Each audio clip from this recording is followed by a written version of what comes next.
Just 1 minute ago, the most important agreement in the history of North American energy effectively stopped mattering. If you are watching this right now, you're witnessing the precise moment when the United States stopped looking like the unquestioned energy superpower it believed it was. At the same time, you're watching Donald Trump realize something uncomfortable: you cannot bully the person who controls the heat in your home. And you're watching Canadian Prime Minister Mark Carney make a decision that no major global leader has dared make in years. He didn't stall.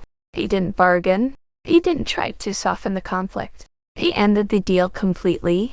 At this very moment, the $865 billion North American Energy Security Pact has essentially collapsed, gone, erased in a matter of hours. At midnight, Donald Trump delivered an ultimatum to Canada. He believed he had the advantage. He believed Ottawa would either accept cheaper pricing on oil and electricity exports or face the threat of a total border shutdown. In his mind, it was clever leverage, a strong negotiating move. But he ignored one basic reality. When you threaten the person controlling the supply, they don't have to argue with you. They can simply stop the flow. Carney did not hesitate. He did not call it emergency negotiations. He did not open back-channel talks. He simply allowed the deadline to pass. Then a notice appeared on financial markets announcing that Canada would immediately begin separating its energy strategy from the United States. This is not symbolic. This is not political theater. This is a genuine economic shock. Markets are already reacting. Look at the trading screens. Energy futures are rising rapidly. The Canadian dollar is strengthening. Meanwhile, the Dow Jones looks uneasy and unstable because Wall Street understands something the White House still refuses to admit. Without Canadian heavy crude, many Texas refineries cannot operate efficiently. Without Canadian electricity, power grids across New York and the northeastern United States begin to strain. Trump gambled with winter heating. He gambled with fuel prices, and the gamble failed. Over the next hour, we will explain how this agreement collapsed, why Trump's strategy backfired so dramatically, and how much this mistake could soon cost every time you pull up to a gas station. But first, notice the silence? Normally when something this massive falls apart, there is noise everywhere. Press conferences appear immediately. Officials rush to cameras. Advisors scramble to reshape the narrative. Right now, the West Wing is strangely quiet. Why? Because they are stunned. They never truly expected Carney to follow through. For years, many people inside Trump's orbit have been surrounded by loyal voices, by praise, by individuals afraid of becoming the next target of a harsh social media attack. Over time, that environment distorts judgment. It hides reality, and that means they forgot what someone like Mark Carney actually represents.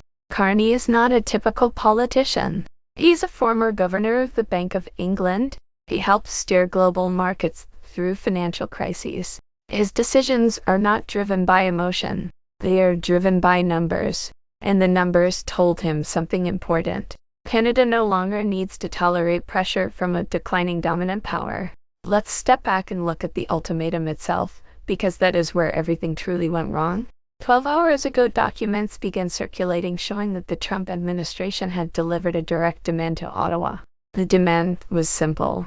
Canada would sell oil to the United States at 20% below global market prices. If Canada refused, the White House warned it would place 100% tariffs on Canadian electric vehicles and aluminum exports. This wasn't normal negotiation. This was pressure. Trump assumed Canada had no real options. His advisors reportedly insisted that Canada had nowhere else to sell. They are surrounded by us, they said. They have to sell here? That assumption might have been correct 20 years ago. It is not correct today. And that is exactly how Carney outmaneuvered the entire strategy. While Trump focused on headlines and online messaging, Carney focused on infrastructure. He focused on coastal pipeline routes. He focused on trade agreements with Japan. He focused on partnerships with Germany. He focused on expanding exports to growing markets like India. So when the ultimatum landed on his desk overnight, he remained calm. No emergency meeting. No panic. He simply reviewed global oil prices, examined European demand, and reached a straightforward conclusion. Canada has other buyers.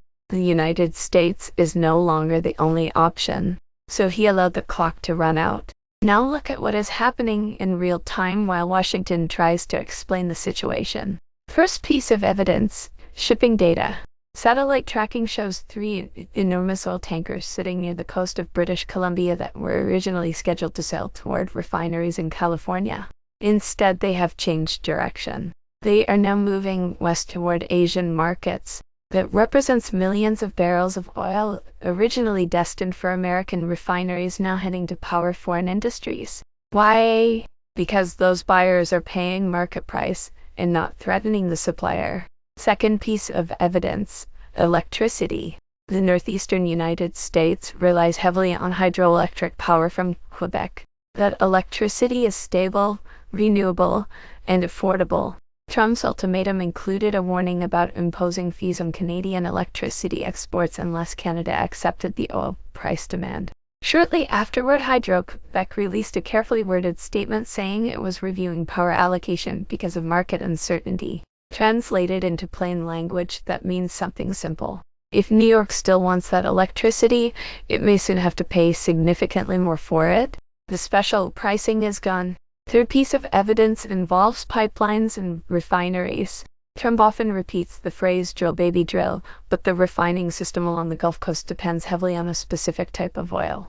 Heavy Canadian crude. Those refineries are engineered for thick, sulfur-rich crude oil that comes from Canadian oil sands.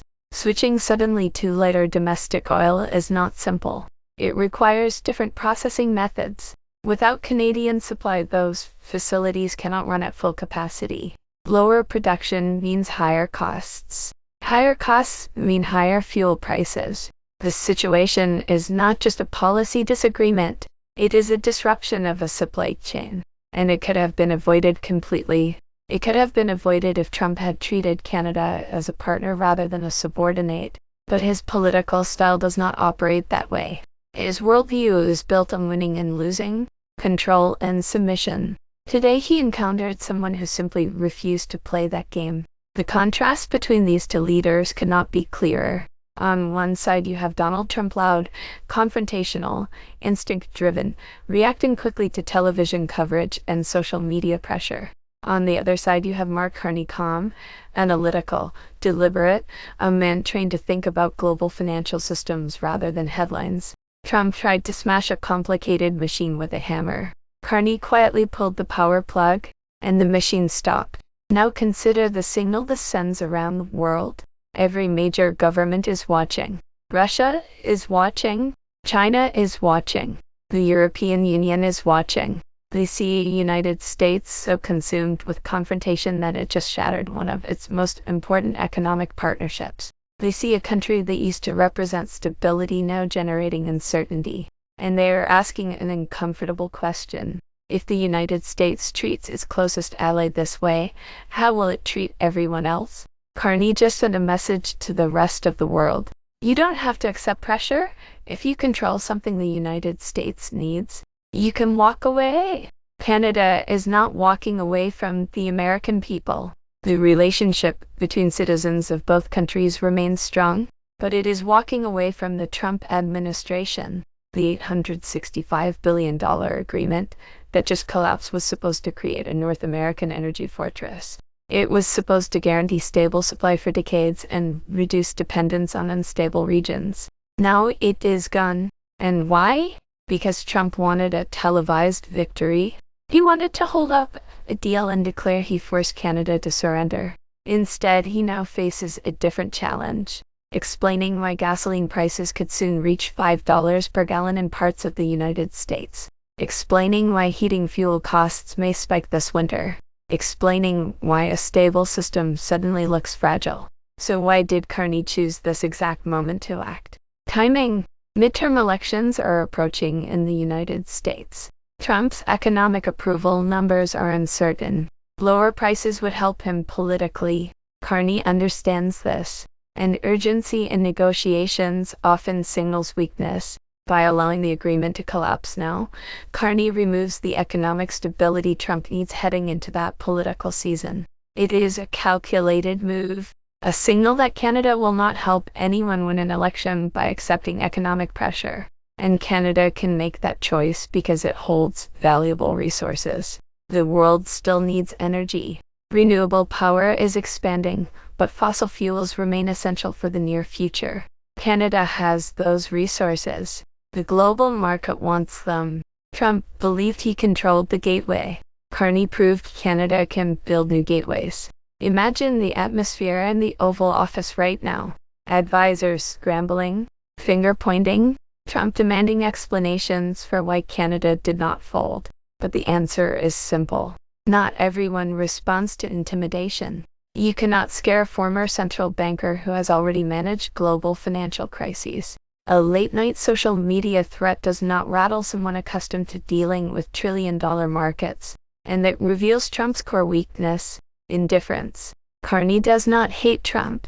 He simply views him as a risk factor in a market equation. So what does this mean for ordinary people watching this? In the short term, it will hurt. Market uncertainty alone pushes prices upward. Traders add risk premiums to every barrel of oil. Consumers eventually feel that increase at the pump, but the long-term consequences may be even larger. If this agreement truly remains dead, North America effectively splits into separate energy systems. The United States may need to import more oil from less reliable regions again, Middle Eastern suppliers, possibly even Venezuela.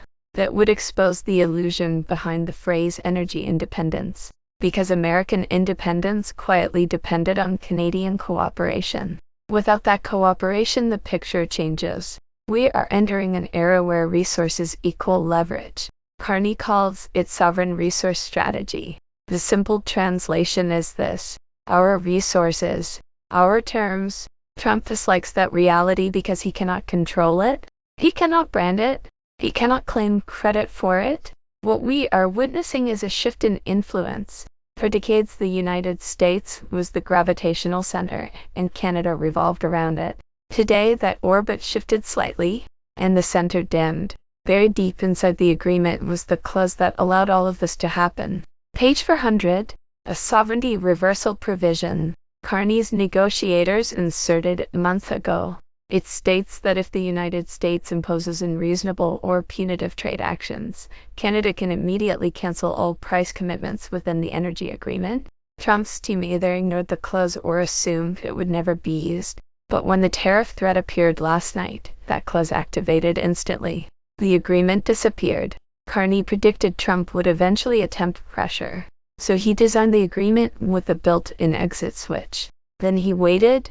Trump pressed it himself. Now look north at Canadian public reaction. Instead of fear, many Canadians appear energized.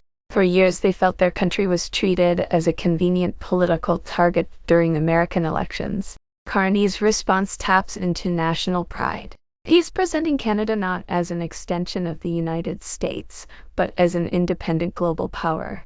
That message strengthens him politically at home. At the same time, it exposes Trump's vulnerability, because losing this energy deal represents a massive setback. A setback for economic stability, a setback for energy security, a setback for household costs. And it did not have to happen. It happened because rhetoric replaced reality. The truth is the United States and Canada operate like interconnected systems. Damaging one ultimately damages the other. Trump attempted to strike Canada. The result struck back. So what happens next? Expect frantic damage control. Officials may claim the ultimatum never existed. They may insist negotiations are continuing. But the physical shipments tell a different story. Oil cargoes are already being redirected. Electricity contracts are being reconsidered. Supply chains are shifting. Legal battles could take years. Tankers change direction in days. Trump could escalate further, but every escalation risks harming American industries and consumers. That leaves him trapped. There is no easy path forward. Carney understands that, which is why he remains mostly silent. He does not need speeches. The market response speaks clearly. Canada protects its resources. The United States absorbs the shock. And the world watches. Meanwhile, the ripple effects will spread through manufacturing, agriculture, and everyday products. Higher energy costs increase fertilizer prices. Higher fertilizer prices raise crop costs. Crop costs raise food prices. Inflation that had finally begun to cool could rise again. And when that happens, blame will fly in every direction. But the timeline is clear. The demand was issued. The deadline passed. The system broke. That is what happens when disruption replaces cooperation. Perhaps the relationship between the United States and Canada will eventually repair itself, but not under this strategy. Carney has already made the position clear. Canada welcomes trade. Canada rejects threats. Until a different approach arrives in Washington, the door remains closed. The energy shield that once protected North America has cracked. That means higher uncertainty, higher costs, and possibly a difficult winter ahead. When you see fuel prices climb, remember this moment. Remember the ultimatum. Remember the overreach. And remember the leader who simply said no. Carney did more than defend Canadian resources. He exposed the weakness in Trump's negotiating style. Because America first can easily become America alone, and isolation in a competitive world is dangerous. We will keep tracking tanker routes, electricity flows, and market reactions as the situation unfolds. For now, the central reality is unavoidable. The agreement is finished, the value has vanished, and the consequences are just beginning. Stay informed, because the developments are moving quickly, and the story of what happens when power shifts has only started.